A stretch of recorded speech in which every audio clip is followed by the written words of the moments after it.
여러분 안녕하십니까? 광주 MBC 뉴스투데이 시작합니다. 먼저 오늘의 주요 뉴스입니다. 광주 교도소에서 근무하는 직원이 코로나19에 감염된 것으로 확인돼 방역당국이 긴장하고 있습니다. 이 직원의 지인 2명이 추가로 확진됐고 교도소는 외부인 출입을 통제했습니다. 천여 명의 개인정보가 무더기로 유출됐습니다. 법원이 문서를 보내는 과정에서 일어난 일인데 법원과 LH는 내탓 공방만 하고 있습니다. 군공항 이전과 5.18 특별법 등 광주 전남의 현안 법안들이 국회 상임위 심사대에 올랐습니다. 지역 국회의원들의 정치력과 국민의힘의 진정성에도 시험대에 올랐습니다. 광주 도시철도 2호선 1단계 건립공사에 지역 업체 참여율이 낮은 것으로 나타났습니다. 광주 교도소에서 근무하는 직원이 코로나19에 감염됐습니다. 이 확진자와 접촉한 지인 2명도 추가로 확진됐는데요. 방역당국은 감염 경로를 추적하면서 교도소 내 접촉자들의 추가 감염 여부를 확인하고 있습니다. 우종훈 기자가 취재했습니다. 광주에서 코로나19 지역 감염 확진자가 3명 나왔습니다. 광주교도소 직원인 20대 남성이 확진 판정을 받아 520번째 확진자가 된 데 이어 이 확진자와 밀접촉한 20대 지인 2명이 추가로 확진 판정을 받았습니다. 아직 이들의 감염 경로가 밝혀지지 않고 있지만 방역당국은 520번째 확진자와 광주 남구의 PC방을 다닌 지인이 최근 서울에서 광주로 이사 온 것을 확인하고 이 확진자가 서울의 다른 확진자와 접촉한 사실은 없는지 살피고 있습니다. 교도소에서 확진자가 나오자 방역당국이 바짝 긴장하고 있습니다. 광주교도소는 보시는 것처럼 직원들의 출퇴근을 제외하고 면회객과 변호인 등 외부인의 출입을 전면 통제하고 있습니다. 확진자는 발열과 기침 증세를 보이기 전날 교도소 야간 근무를 하며 동료 51명과 접촉해 이들에 대한 검사가 진행 중입니다. 방역당국은 확진자가 교도관이 아닌 행정직원으로 폐쇄 공간에 있는 재소자와 접촉은 없고 마스크 착용과 급식소 등 거리 두기도 대체로 잘 지켜진 것으로 파악하고 있습니다. 접촉자 중에 대한 검사 결과에 따라서 추가 검사를 확대할 것인지 여부는 결정하도록 하겠습니다. 참고로 접촉자 중에서 재소자는 없었다는 것 다시 한번 말씀드립니다. 광주교도소 재소자에 대한 추가 검사나 시설 폐쇄 여부는 동료 직원의 검사 결과가 나오면 결정할 계획입니다. 11월에 접어들어서만 광주 전남 지역 감염 확진자가 15명에 달해 또다시 대규모 확산으로 이어지는 것 아닌지 우려가 커지고 있습니다. MBC 뉴스 우종훈입니다. 광주 교도소 직원인 광주 520번째 확진자의 직장 동료가 코로나19 확진 판정을 받았습니다. 광주시는 지난 5일 광주 520번째 확진자와 함께 당직 근무를 섰던 광주 교도소 행정직원이 코로나19 확진 판정을 받아 광주 524번째 확진자가 됐다고 밝혔습니다. 한편 순천의 한 은행에서는 방문자 1명이 추가로 확진 판정을 받았습니다. 마스크를 쓰고 비말 차단막이 설치된 은행 창구를 이용했는데도 감염됐다는 사실 때문에 방역당국이 더욱 긴장하고 있습니다. 박민주 기자입니다. 6명의 확진자가 발생한 순천은행발 코로나19는 직원에 이어 은행 방문자로 감염이 확산되고 있습니다. 지난 5일 은행을 방문한 순천 거주자 1명이 추가로 코로나19 양성 판정을 받았습니다.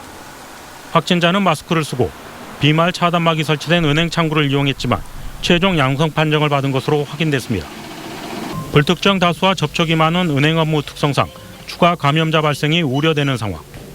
순천시는 확진 판정을 받은 은행 직원들에 대해 정밀 역학조사를 실시하고 진단검사도 방문객 전체로 확대했습니다. 하지만 지역 집단 감염에 큰 변수가 될 수 있는 최초 감염원과 감염 경로는 아직 파악되지 않고 있어 방역당국에 비상이 걸렸습니다. 방역당국은 조사관들을 투입해 폐쇄 회로 TV를 살펴보고 동선을 면밀히 조사하고 있습니다. 같은 은행에 근무하는 직원 29명의 명단을 확보하고 역학조사와 진단검사를 실시하였습니다. 이번 집단 발생과 관련된 선행 감염 경로가 아직 불분명한 상황입니다. 여수와 순천에서 확진자들과 직간접 접촉이 있었던 800명은 검체 검사 결과 1차 음성 판정을 받았습니다. 전교생이 코로나 검사를 받았던 여수 나진초등학교는 2주간 온라인 수업을 진행하기로 했습니다. 지난 8월 서울 방문 판매업체발 집단 감염으로 한 차례 홍역을 치룬 동북권. 은행발 코로나19 확산에 긴장감이 더 커지고 있습니다. MBC 뉴스 박민주입니다. 국정감사와 내년도 예산안 심사를 끝낸 국회가 각종 법안 심사에 들어갔습니다. 군공항 이전 지원 특별법과 5.18 역사 왜곡 특별법 등 지역 현안과 밀접한 법안들이 이번 국회 문턱을 넘을 수 있을지 주목됩니다. 김철원 기자입니다. 국회 법률안 심사가 시작된 첫날, 지역과 관련해 국회 상임위에 가장 먼저 상정된 법률안은 이용빈 의원이 대표 발의한 군공항 이전 지원 특별법입니다. 국가와 국방부의 책임성을 높이는 것이 법안의 골자입니다. 군공항 이전과 이전 부지 지원 사업에 국가가 지원할 수 있는 근거를 마련해 자치단체의 부담을 줄였고, 이전 부지 선정 기한을 구체적으로 명시해 이전 대상 지역 주민의 반대를 이유로 핑계를 대지 못하도록 국방부를 압박하는 내용입니다. 이전 부지 선정 계획 수립이나 공고 시점까지 절차별 기한을 명확하게 했습니다. 그래서 국방부가 적극적으로 이 절차를 추진하도록 한 거죠. 특히 예비 이전 후보지 선정 전에 설명회 개최도 의무화했고요. 이 밖에도 신정훈 의원이 발의한 한정공대법 제정안과 송갑석 의원이 발의한 인공지능 집적단지 육성 특별법 등 지역 현안과 관련한 법률안들이 여야 의원들의 심사를 기다리고 있습니다. 그중에서 주목되는 건 다음 주 법사위와 국방위에 상정될 5.18 특별법입니다. 5.18 역사 왜곡 방지 특별법의 경우 민주당이 당론으로 채택해 발의했고, 최근 김종인 국민의힘 비대위원장도 호남에 구애 작전을 펼치고 있어 연내 통과가 유력한 상황입니다. 이번 역사왜곡 처벌법과 진상규명 관련 특별법 개정안에 대해서는 국민의힘도 아마 크게 이 부분을 부정하거나 반발하지는 않을 것으로 예견을 합니다. 그래서 저희들은 이 정기국회 내에 이 법안들이 통과될 수 있도록 최선을 다하겠습니다. 이 밖에도 광주의료원 설립의 근거가 되는 지방의료원 설립법 개정안과 광주 경제자유구역 활성화를 위한 패키지 3법, 국가 트라우마 치유센터 설립에 관한 법률 제정안 등도 심사를 기다리는 지역 현안 법률안입니다. 21대 국회 출범 이후 처음 열리는 정기국회. 지역 국회의원들이 얼마나 정치력을 발휘해 성과를 낼지 주목해서 봐야 합니다. MBC 뉴스 김철원입니다. 김영록 지사는 SNS를 통해 바이든 미국 대통령 시대의 개막으로 한반도 평화 프로세스가 재가동되기를 희망한다고 밝혔습니다. 김 지사는 또 탄소 중립, 신재생 에너지 등을 주제로 한 강력한 친환경 정책 추진이 예상돼 전남에 시사하는 바가 크다며 해상풍력 등 신재생 에너지 인프라 구축을 통해 기후변화 대응을 선도하겠다고 덧붙였습니다. 광주 도시철도 2호선 1단계 건립공사에 지역업체 참여율이 낮은 것으로 나타났습니다. 광주시의회 장재성 의원의 행정사무감사 자료에 따르면 도시철도 2호선 1단계 전체 6개 공고와 차량기지 발주공사의 계약 금액은 4,879억 원으로 이 가운데 지역업체 계약 금액은 1,402억 원, 비율로는 28.7%에 불과한 것으로 나타났습니다. 장재성 의원은 지역민을 우선 고용하고 지역업체 참여를 확대해 지역 경제를 활성화하겠다는 방침에 역행하는 일이라고 비판했습니다. 한 아파트 단지 주민들의 주민번호와 이름, 또 주소가 통째로 공개되는 황당한 사건이 발생했습니다. 이 공개된 개인정보는 1,000명이 넘는데요. 개인정보 보호의 최후 보루인 법원이 이 정보를 공개했다는 점에 주민들이 더욱 황당해하고 있습니다. 이다현 기자가 취재했습니다. 지난 7월 광주의 한 아파트 단지 주민들에게 발송된 서류입니다. 소송 비용을 안내하는 통지문에는 주민들의 이름과 주민등록번호, 주소가 빼곡히 나열돼 있습니다. 민감한 주민번호 13자리까지 모두 공개된 서류는 소송 원고로 참여한 아파트 주민 1,074명에게 모두 배달됐습니다. 손쉽게 범죄에 이용 가능한 개인정보가 1,000명이 넘는 사람들 사이에서 떠돌고 있는데 황당한 건 법원이 발송한 서류라는 겁니다. 개인정보 유출이 굉장히 심하잖아요. 그래가지고 이 자료가 어디에 쓰일지도 모를 뿐더러 입주민들은 굉장히 불안한 상황이죠. 솔직히. 개인정보 수호의 최후 보루인 법원은 책임 미루기에 급급합니다. 법원은 주민들과 LH 사이에 발생한 법적 분쟁이 마무리되고 소송 비용을 안내하는 과정에서 LH가 제공한 명단을 별지로 발송했을 뿐이라는 입장입니다. 또 전자소송 시스템을 통해 접수된 서류가 이미지 파일이어서 재가공이 어려웠다고 말합니다. 문서를 제공한 LH 역시 법원에 책임을 떠넘기고 있습니다. 소송 비용을 안내하기 위해 원고들의 정보를 기재했을 뿐 발송은 법원이 했기 때문에 자신들은 책임이 없다는 겁니다. 이처럼 문서를 생산하고 발송한 두 기관이 서로 책임을 떠넘기면서 개인정보가 모두 담긴 문서는 넉 달 가까이 회수도 안 되고 있습니다. 개인 정보를 이렇게 무분별하게 유출했다는 거, 그리고 그 책임에 대해서 어떤 과정들에서 회피만 하는 이런 과정들은 좀 적절하지 않다 이렇게 생각을 합니다. 개인정보에 대한 고민 없이 정보를 통째로 법원에 넘긴 LH. 그리고 받은 문서를 발송하면 그만이라는 법원의 무책임 속에 1,000명이 넘는 주민들의 개인정보가 오늘도 범죄에 노출되고 있습니다. MBC 뉴스 이다현입니다. 전남의 한 농협이 노조 활동에 적극적인 직원에게 인사상 불이익을 줬다는 논란이 일고 있습니다. 민주노총과 정의당은 국회 차원의 대응을 촉구할 예정입니다. 김양훈 기자가 취재했습니다. 해남 문내 농협입니다. 이달 초 직원 3명의 담당 업무가 갑자기 바뀌었습니다. 금융 업무를 맡아왔던 직원이 주유소와 마트 구매 담당으로 전보 발령났습니다. 또 대출 업무를 맡아왔던 직원은 7개월 만에 예금 담당으로 업무가 변경됐습니다. 노조는 통상적인 업무 배치가 아닌 노동조합 탄압이라고 반발하고 있습니다.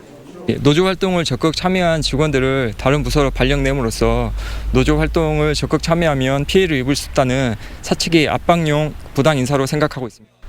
해당 농협은 업무 다양화와 업무 능률 향상을 위한 정당한 인사 조치라며 관련 의혹을 부인하고 있습니다. 업무 분석은 매년 실시하는 사항이고 장기 분석은 농협 측에서는 권장하는 사항이 아닙니다. 농협 상황과 경영 상황에 따라서 수시로 할 수 있는 사항입니다. 노조는 인사 문제뿐만 아니라 법정 수당 미지급과 직원 회의 등에서 나오는 상식 이하의 발언으로 조합원들이 괴롭힘을 겪고 있다고 주장하고 있습니다. 무안군과 해남군 등에서도 노사 갈등이 계속 이어지고 있습니다. 전남 지역에서 유사한 노조 활동 방해 등이 빈발하자 노동단체가 공동 대응에 나서기로 했습니다. 민주노총과 정의당은 오는 11일 국회에서 부당노동 행위에 대한 기자회견을 열고 국회 차원의 대책 마련을 촉구할 예정입니다. MBC 뉴스 김양훈입니다. 가수 홍진영 씨의 석박사 논문이 표절 의혹에 휩싸이면서 조선대학교가 진상조사에 착수했습니다. 조선대학교는 홍 씨 측이 밝힌 학위 반납은 없는 제도라며 학사 규정과 절차를 검토해 적절하게 학위가 수여되는지 면밀히 조사할 계획이라고 밝혔습니다. 이와 관련해 조선대학교는 대학원위원회를 소집해 다음 주부터 본격적인 조사에 나설 계획입니다. 가수 홍진영 씨는 지난 2009년 조선대 무역학과에서 석사 학위를 받은 데 이어 2012년에는 같은 대학원에서 박사 학위를 받았습니다.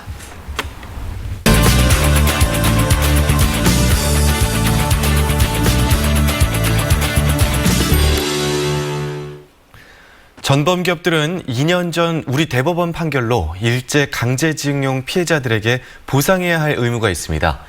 하지만 그동안은 매각 관련 서류를 받지 않는 방식으로 이 의무를 미뤄왔는데요. 공시송달 제도로 내용이 전달된 것으로 간주돼 오늘 0시부터 매각 명령의 효력이 발생합니다. 근로정신대 할머니와 함께하는 시민 모임 이국원 공동대표와 이야기 나눠보겠습니다. 네, 대표님 안녕하십니까? 네, 안녕하십니까? 이 우리 법원이 피해자들의 보상을 위해서 일본 전범기업들의 그 미쓰비시 중공업 자산을 압류를 했는데 그 기업이 이제 관련 문서를 받지 않는 방식으로 보상 절차를 지연시켜 온 거죠? 예, 그렇습니다. 정확히 말씀드리면 미쓰비시가 서류를 안 받은 게 아니라 일본 정부가 미쓰비시에 서류를 전달하지 않는 방식으로 절차를 지연시켜 왔습니다. 이에 대해서 우리 법원이 이제 공시송달 결정을 한 것이고요. 일본 정부 입장으로서는 그동안 대법원 판결을 받아들일 수 없다라고 했는데 이게 실제 현금화 조치가 되는 것을 막기 위한 마지막 몸부림이지 않는가 생각됩니다. 네, 앞서서 오늘 0시 이후로 매각 절차가 진행이 된다고 이야기를 했는데요. 그럼 이후 절차는 어떻게 되나요?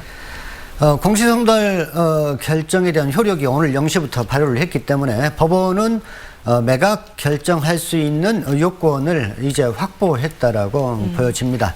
다만 이에 앞서 압류된 네. 압류 명령서를 피고 측에 전달해야 되는 절차도 필요한데 이 효력은 공시송달에 이어서 12월 30일 날 0시부터 발효를 합니다. 네. 약 50일 뒤인데 그래서 이제 법원 입장으로서는 괜한 그 시비거리를 막기 위해서 조금 더 기다릴 여지가 있지 않을까 싶습니다.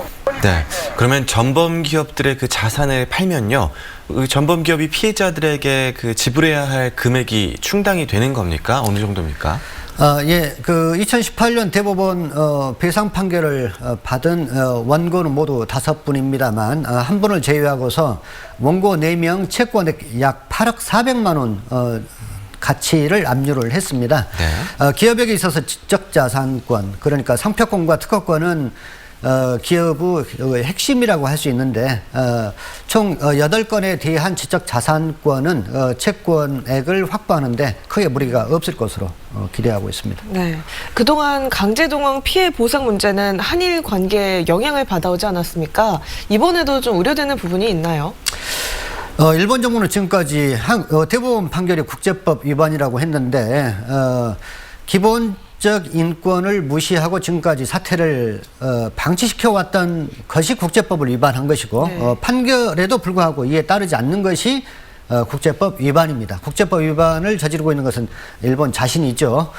그런데 이제 한 가지 우려스러운 점이 없지는 않습니다. 상황이 길어지다 보니까 그런지 최근 일본 보도에 의하면 한국 정부가 만약 일본 기업이 배상 조치를 취하게 되면 사후에 그 돈을 보존해 주겠다라고 하는 뉴스가 있었습니다. 물론 뭐 청와대에서는 사실 무근이라고 했습니다만 사실이 아닌 허위 보도라고 한다고 하면 정부보다 적극적 입장 표명이 좀 필요하지 않을까 싶습니다. 피해자들의 판결이 2년이 되도록 지체되고 있는 것은 매우 우려스럽고 한편으로 걱정됩니다만 그럼에도 불구하고 어렵게 얻은 사법적 결과를 사법 정의와 맞지 않는 방식으로 해결하는 것도 국민의 지탄을 명키 어렵다 생각합니다. 네, 판결이 이렇게 늦게 이행되는 동안에 또 일본의 총리가 바뀌었단 말입니다. 강제징용과 관련해서 그러면 일본 정부의 어떤 입장 변화를 기대해 볼 수도 있을까요? 어떻게 보고 계십니까? 아쉽게도 지금까지는 크게 변화의 기미는 보이고 있지 않습니다. 스가 총리 스스로 아베 총리의 정책을 그대로 계승하겠다라고 기회 있을 때마다 얘기를 해왔고 오는 12월에는 서울에서 한중일 정상회담이 열릴 예정입니다. 그런데 얼마 전 일본 보도나 또 스가 총리 발언에 의하면 이 문제에 관해서 한국 정부가 개선된 안을 내놓기 전에는 한중일 회의에 참석하지 않겠다라고 인권 문제와 정치적인 문제를 일부러 연결을 시키고 있는 것에서 스가 총리의 단면을 좀 알 수 있습니다. 매우 아쉬운 대목이라고 할 수 있겠습니다. 네, 알겠습니다. 오랜 시간 지연되어 온 보상 문제인 만큼 이제는 보다 신속한 절차가 진행되길 기대해 보겠습니다. 오늘 말씀 잘 들었습니다. 고맙습니다. 네, 감사합니다.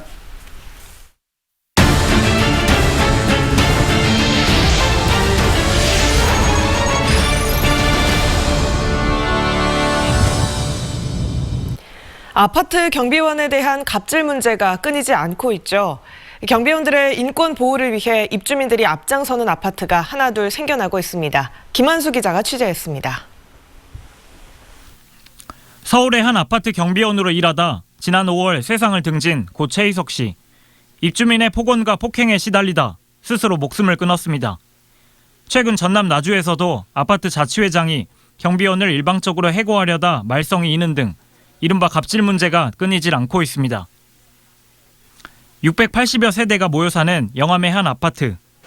입주민들이 관리 노동자와 서로 존중하는 아파트 공동체를 선언했습니다.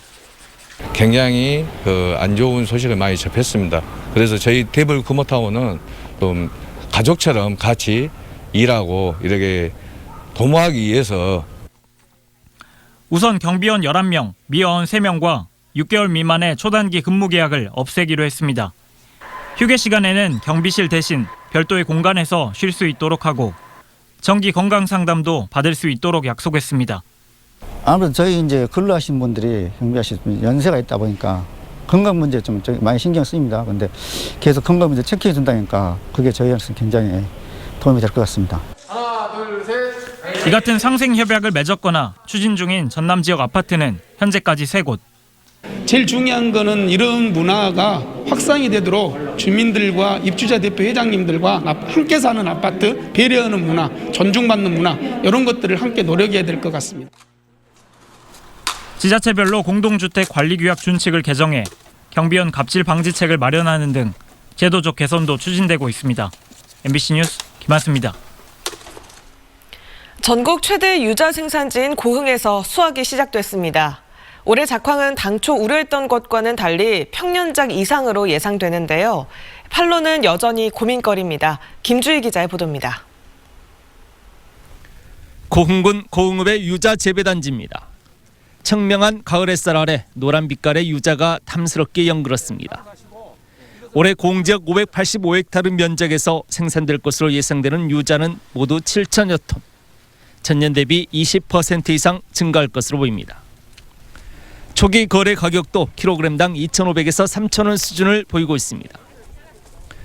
올여름 잦은 태풍과 긴 장마 등 영향으로 작황이 크게 부진할 것으로 예상됐지만 다행히 평년작 이상 수준을 보인 겁니다. 그래도 적정량 비도 와주고 때에 따라서 그래서 그런 대로 작황이 건형 같지는 못합니다만 올해도 괜찮다.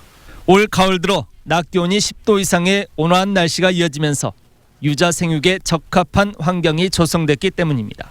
온화한 날씨 때문에 그 유자 재배하는 데 상당히 큰 도움이 됐어요. 그러다 보니까 생산량이 조금 증가가 됐고. 하지만 여전히 문제는 안정적인 판로입니다. 특히 올해는 코로나19 상황이 장기화하면서 판매 부진이 불가피한 상황입니다. 군도 고흥유자의 판매 촉진을 위해 광주 전남 지역 대학에 유학 중인 중국인 학생 초청 판매 대회를 개최하는 등 중국 온라인 플랫폼 진출을 다각화하려는 새로운 시도도 하고 있습니다. 이 웨이디엔이라는 중국의 온라인 요즘 뜨고 있는 신형 플랫폼입니다. 이 신형 플랫폼을 통해서 유학생들과 함께 판매 대회를 한번 해보면 굉장히 효율적이고 합리적인 방법으로 유자 가공 제품을 중국에 잘 홍보할 수 있겠다는 생각이 들어서 본격적인 수확기를 맞은 고흥유자. 이젠 수출 경쟁력까지 갖춘 지역의 대표 고소득 특화 작목으로 자리매김할 수 있도록 하는 방안 마련, 즉 유자 산업의 현안 과제가 되고 있습니다. MBC 뉴스 김주희입니다. 영산강변에 자리한 담양의 대나무 군락이 천연기념물로 지정됐습니다. 문화재청은 담양군 대전면 태몽리에 있는 대나무 군락을 국가지정문화재 천연기념물 560호로 지정했다고 밝혔습니다.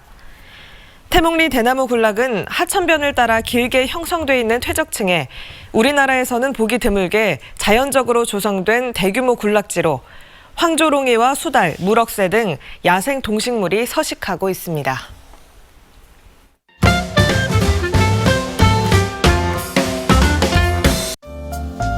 올해 4인 가족 기준 김장 비용은 30만 9천 원 정도로 생각하시면 되겠습니다. 한국농수산식품유통공사가 전국의 전통시장과 대형 유통업체의 김장 재료값을 조사한 결과인데요. 지난 한 달간 배추와 무의 출하량이 늘어 10월 조사 때보다 23.3% 가격이 하락했습니다. AT는 수급 안정을 위해 현재 건고추를 집중 출하하고 있다며 배추 공급도 확대할 계획이라고 밝혔습니다. 광주 YWCA가 폐현수막을 활용한 업사이클링 주민활동가 교육을 진행했습니다. 광주 YWCA는 불법 현수막 상당수가 소각되고 있다며 이미 생산된 현수막을 재활용하는 방안뿐만 아니라 불법 현수막 수량을 줄이려는 노력도 병행돼야 한다고 밝혔는데요. 불법 현수막을 활용한 업사이클링 제품을 생산하고 또 친환경 종이 소재 타이백이나 광고 스크린 등을 활용해 현수막을 대체하려는 노력을 해야 한다고 밝혔습니다. 이전부터 달 항아리는 하얗고 동그란 모습 때문에 많은 작가들에게 영감을 줬는데요. 자연의 아름다움을 그려왔던 정상섭 작가가 이번엔 엷은 색을 겹겹이 쌓아 올린 달 항아리를 선보입니다. 전시 제목 홀로 뜨는 달을 위한 아다지오처럼 고요하고 느리게 흘러가는 삶에 대해 전하는데요. 12일부터 드영미술관에서 만날 수 있습니다. 저녁에 만날 수 있는 국립아시아문화전당 미디어아트 전시 야광전당에 새 작품이 추가됐습니다. 진시영 작가의 작품 빛의 정원과 티티아 X 우주의 꽃인데요. 빛의 정원은 파괴된 자연이 회복되는 과정을 정육면체 구조물과 미디어 아트, 무용, 음악을 결합해 선보이고요. 우주의 꽃은 관람자의 반응에 따라 색과 모습이 변하도록 제작됐습니다. 전시는 이번 달 25일까지 열립니다.